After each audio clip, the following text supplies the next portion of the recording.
വയലോപ്പിള്ളി ശ്രീധരമേനോൻ്റെ മാമ്പഴം എന്ന കവിതയിലെ ഏതാനും വരികളാണ് ഞാനിവിടെ പാടാൻ പോകുന്നത്.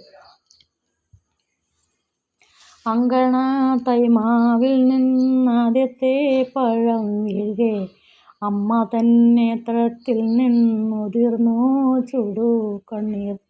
4 മാസത്തിൻ മുൻപേ ഏറെ നാൾ കൊതിച്ചിട്ട് ഈ ബാലമകന്തം പൂവിട്ടുണ്ണികൾ വിരിയവേ അമ്മ തൻ മണിക്കുട്ടൻ പൂത്തിരി കത്തിച്ചപ്പോൾ അമ്മ ചെണ്ടൊന്നോടിച്ചാകളാതിച്ചടുത്തെത്തി ചുടിച്ചു മാതാവപ്പോൾ ഉണ്ണികൾ വിരിഞ്ഞപ്പോ ഒടിച്ചു കളഞ്ഞല്ലോ കുസൃതി കുരുന്നേ നീ.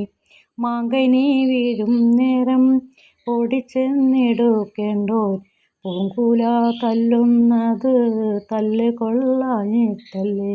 പൈതലിൻ ഭവം മാറി വദനാംബുജം വാടി കൈതവാം കാണാ കണ്ണുനീർ തടാകമായി.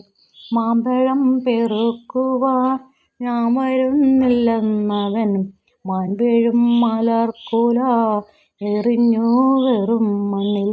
വാക്കുകൾ കൂട്ടിച്ചൊല്ലാൻ വയ്യാത്ത കിടാങ്ങളെ ദീർഘദർശനം ചെയ്യും ദൈവജ്ഞരല്ലോ നിങ്ങൾ. മാമ്പഴം പെറുക്കുവാൻ നിൽക്കാതെ മാതാവിൻ്റെ പൂങ്കുയിൽ കൂടും വിട്ട് പരലോകത്തെ പോയി.